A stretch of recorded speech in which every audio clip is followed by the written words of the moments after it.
Valeurs agitées. Valeurs agitées. Valeurs agitées. Valeurs agitées. Valeurs agitées. Bonjour et bienvenue sur Valeurs agitées, votre premier podcast pratico-pratique pour mieux vivre au travail. Chaque semaine avec mes invités, nous croisons nos regards sur les valeurs de ce nouveau monde et partageons nos secrets pour gagner en efficacité et sérénité professionnelle.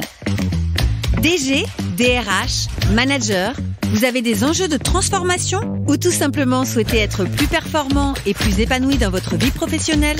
Alors ce podcast est fait pour vous. Je suis Magali Auger, DRH et DG depuis 20 ans et coach professionnel certifié. Curieux d'en savoir plus? Demandez-moi en contact sur LinkedIn et rendez-vous sur vos plateformes préférées. Maintenant, les ouvriers veulent savoir pourquoi on fait les choses et qu'on leur fout la paix sur le comment.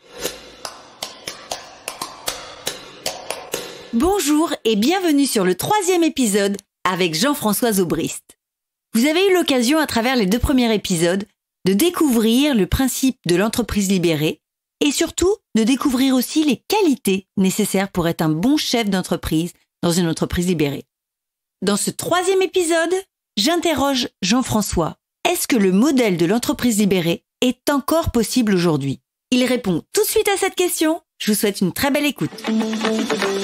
Et est-ce qu'aujourd'hui, tu penses que le modèle d'entreprise libérée que tu as développé, que tu as impulsé, est-ce que tu penses que c'est encore possible? Attends, j'ai fait à peu près 1000 conférences dans le monde. Je m'interroge même parce que j'ai pas de Twitch, j'ai pas de Facebook, j'ai pas de LinkedIn, je sais pas comment ça marche ces bordels-là. Mais juste par ma réputation. Avant les bêtises de Poutine, j'ai fait beaucoup de conférences dans les pays de l'Est parce qu'ils étaient en train de se libérer à toute vitesse. Une conférence à Bucarest. Et puis, il y a un gars à la poste qui me dit, vous pouvez venir jusqu'à Timisoara?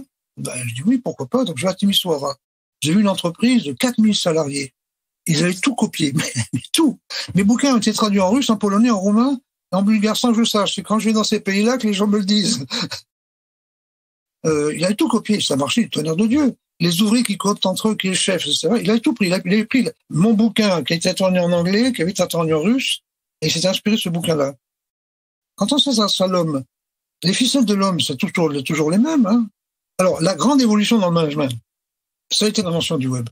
L'invention du web, moi j'ai percuté justement Anouk, la japonaise qui travaille pour les Américains là, maintenant, là. Elle devait avoir 7-8 ans, elle jouait avec une tablette, puis il y avait un crocodile. Puis je dis, il en a des dents, son crocodile. Puis elle revient, pas 5 minutes, 10 minutes après, elle me dit, tu sais, papy, il a 1500 dents. Je dis, ma puce, ça c'est pas possible, il peut pas avoir 1500 dents.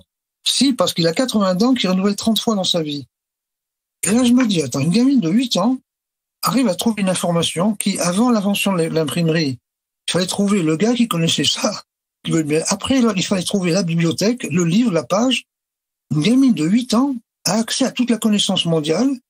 Et les gamins, maintenant, ils veulent savoir pourquoi on fait les choses et qu'on leur fout la paix sur le comment. Et c'est ce qu'on a fait à Favie. Alors, la meilleure preuve, c'est que mes 3 petites filles brillantes, quand j'en ai une qui a fait des études au Japon, je vous l'ai dit, et puis en Hollande, l'autre qui est en 6e année de droit international à Ottawa, et l'autre qui est en Belgique, je me dis, pourquoi vous partez? Mais tu sais, papy, en France, les professeurs t'expliquent comment il faut faire, on sait qu'ils ont jamais fait. Dans ces pays-là, les professeurs disent, pourquoi on regarderait pas dans 15 jours tel sujet? Et c'est nous qui, en groupe, regardons le sujet.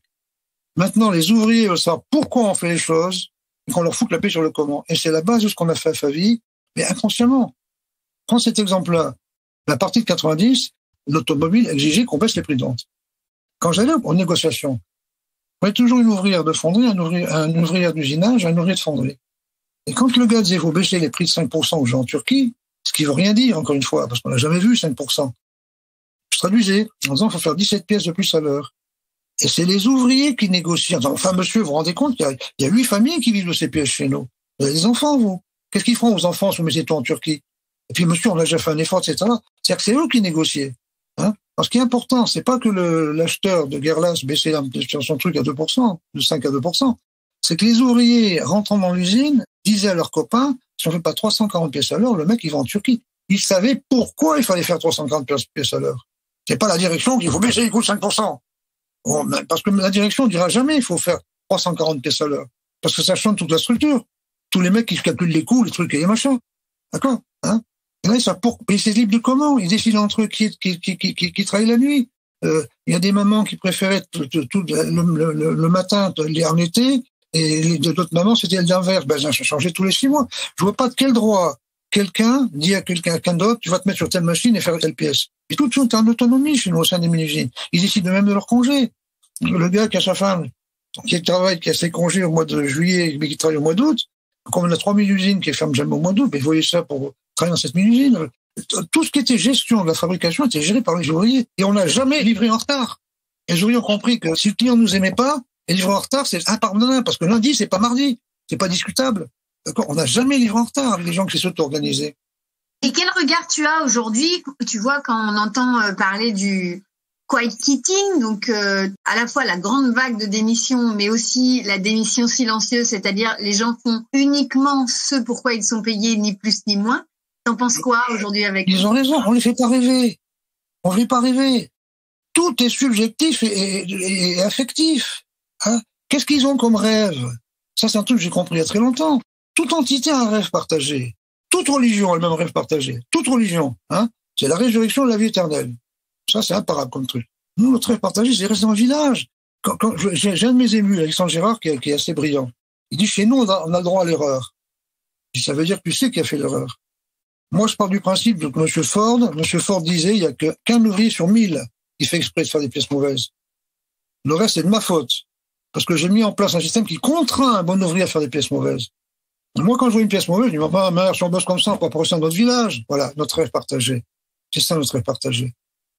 On ne rêve pas. La France est un pays où on ne rêve pas. Regardez comment l'Angleterre s'est fédérée, s'est soudée à l'enterrement de la reine d'Angleterre. On est incapable de faire ça. On n'est plus un pays. La France est une suite d'égoïsme. C'est pour ça que c'est un terrain fertile pour l'entreprise. Parce que justement, on offre à ces gens-là qui sont dans un pays qui n'a plus de rêve. On offre un rêve. Et ils apprécient non plus le rêve. On l'a pas dans le pays. Et du coup, qu'est-ce que tu penses des grosses structures qui aujourd'hui fusionnent, acquièrent d'autres structures? On est sur des entités de plus en plus grosses et de plus en plus complexes. T'en penses quoi de tout ça? Deux choses. Tiens, Decathlon, il y a, je sais pas, 15 ans, 18 ans. Decathlon, j'avais passé une journée complète avec toutes les directions. Les premières mesures qu'ils avaient fait, c'est que dans le temps, tous les prix de vente de l'Europe étaient décidés à Paris. Après, ça a été décidé dans chaque pays. Après, c'est décidé par chaque chef de magasin. J'ai un neveu brillant, la Sodexo, 500 000 personnes, c'est énorme la Sodexo. Il a été embauché pour trouver une colonne vertébrale à tous les programmes dans le monde entier. Parce que je savais pas, moi, il m'a expliqué qu'un programme qui est fait par un japonais, par exemple, même s'il marche bien, pour le traduire pour un français, c'est un travail de monstrueux. Trouver une colonne vertébrale. Connaissant un petit peu mon point de vue et ma démarche, il a commencé par faire le tour du monde pendant 6 mois. Il a été convoqué par son N+1, N+2, on n'est pas là pour faire le tourisme, on est là pour un groupe de travail, avec des objectifs, etc. Il a voir l'N+4 en disant je démissionne. Il a dit je fais le tour du monde parce que je intuitivement essaie de percevoir qu'est-ce qu'il pourrait y avoir comme point commun. Et après on fera de l'informatique. Et c'est le N+4 qui dit vous avez raison, continuez. Tu vois. Donc tu vois la Sodexo est partie. Le père Belon, avant de décéder, a fait une page recto verso en disant on va libérer la Sodexo parce que n'oublions pas qu'un salarié heureux fait 5 points de cash flow. Le même malheureux fait 5 points de cash flow en moins. Il y a 10 points de cash flow qu'ils ont. Ça, c'est du Favi, c'est du Zobris, ça. Ah, on ne l'arrête plus, ce Jean-François, quand il s'agit de parler de l'entreprise libérée. Mais il faut en garder pour l'épisode suivant. Je vous propose d'écouter Jean-François sur l'épisode 4, où nous allons parler ensemble de comment on fait rêver encore aujourd'hui les salariés. Question cruciale dans un moment de pénurie des talents, de démission, de quiet quitting. Ça va être passionnant. Je vous dis à tout de suite. Vous avez aimé cet épisode? Donnez-lui 5 étoiles sur votre plateforme de podcast préférée.